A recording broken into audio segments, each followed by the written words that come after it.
nggak bisa menggunakan di data center Google. Kan suatu perusahaan sudah betul-betul di ini juga tetap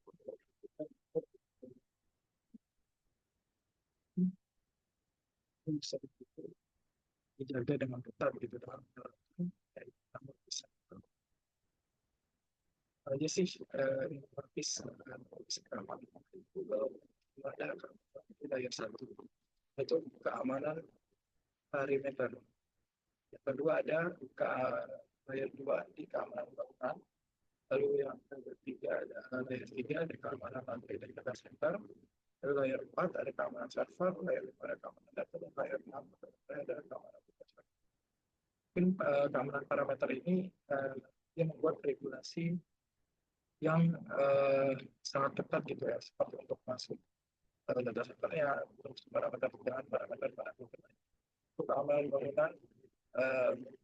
Si Google juga mendesain bangunannya untuk ada standarnya sendiri gitu untuk agar bangunan itu tetap aman. Entah itu dari seperti ada misalnya dari bencana seperti gempa.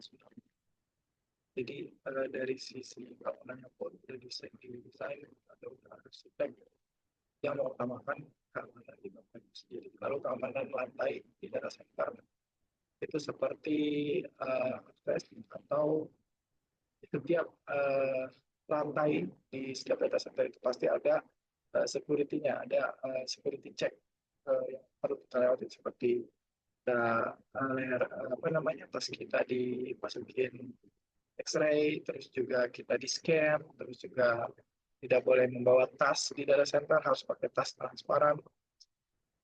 Lalu ada keamanan server, itu keamanan server mungkin dari sisi keamanan fisikal maupun secara konfigurasi ya. Kalau ada keamanan data, itu jelas dengan konfigurasi berbagai macam enkripsi yang bisa diterapkan. Lalu ada yang adalah keamanan dalam segi operasional, yaitu dalam mungkin di safety mereka atau juga operasional mereka ketika regulasi ketika ada barang masuk bagi lalu bagaimana sih cara mengamankan data center? Yang pertama, setelah kita melihat ya data center Google itu seperti itu, ini bagaimana jika kita mempunyai data center, bagaimana sih kita mengamankan data center kita gitu. Pertama dengan menggunakan akses terbatas dan sistem autentikasi yang berlapis. Itu yang tadi saya bilang.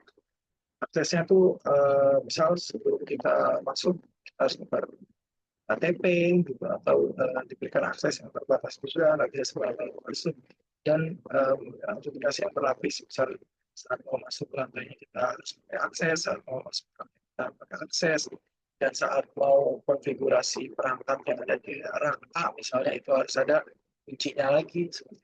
Kalau ada enkripsi data saat transit dan saat disimpan. Jadi setiap ada data yang lewat atau transit gitu ya, itu lebih baik menggunakan enkripsi juga karena takut ada kejadian-kejadian yang tidak diinginkan seperti tiba-tiba datanya misalnya dihack juga atau diretas gitu. Terus juga jangan lupa eh, untuk backup ya sebelum kita melakukan kegiatan apapun backup data itu. Lalu ada monitoring 24/7 dengan sistem deteksi ancaman. Monitoring itu biasa kalau di data center atau di data center tuh ada divisinya sendiri yaitu NOC, Network Operation Center, itu tugasnya untuk memonitoring perangkat-perangkat yang ada di data center itu sendiri. Dan biasanya mereka juga sudah ada tools untuk mendeteksi keamanannya itu sendiri. Jadi bukan hanya perangkat-perangkat yang mati, kan kalau biasanya itu mendeteksi perangkat yang mati atau ada perangkat down, jaringan down, nah ini juga bisa ditambahkan tools untuk mendeteksi ancaman.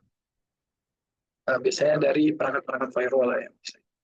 Selanjutnya ada manajemen akses yang ketat bagi karyawan. Jadi bagi karyawan itu sendiri pun juga harus aksesnya itu diberikan akses yang terbatas. Misal karyawan A untuk server di lantai 1 aja, nggak bisa akses lantai 2 seperti itu. Jadi jangan juga mentang-mentang dia misalnya sudah jadi karyawan, dia bebas akses kemana aja. Tetap kita perlu batasi akses bagi karyawan. Terus, nah itu yang terakhir yang tadi sempat saya mention, yaitu tentang backup data secara mental. Jadi backup data itu sangat diperlukan ya teman-teman, karena kita nggak tahu kapan perangkat kita itu diserang, kapan perangkat kita itu error, kapan kan ada kejadian-kejadian yang tidak diinginkan seperti data centernya terendam banjir atau terkena gempa, itu kan hancur ya servernya ya.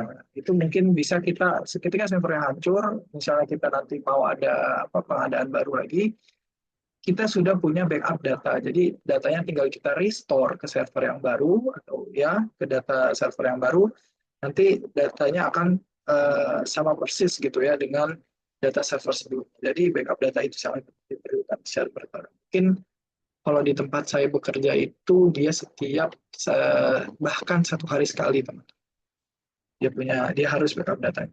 Jadi kesimpulannya adalah Google menggunakan sistem keamanan yang berlapis untuk melindungi data penggunanya. Jadi keamanan data center juga sangat penting untuk menjaga privasi dan mencegah kebocoran data. Keamanan ini meliputi keamanan secara fisik maupun secara logis gitu ya. Fisik itu kayak dari ya itu tadi akses kita untuk masuk ke data center, terus juga keamanan di data center itu sendiri, ada berapa security yang jaga gitu ya.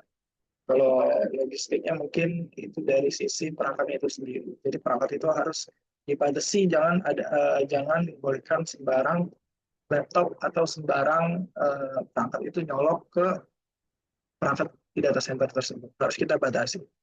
Seperti contohnya kalau di switch gitu ada yang namanya port security gitu. Jadi dia bisa membatasi address gitu. Terus laptop apa aja yang di allow untuk mengakses dan sisanya bisa di seperti itu teman-teman. Mungkin sekian dari saya, kurang lebih mohon maaf. Terima kasih semuanya.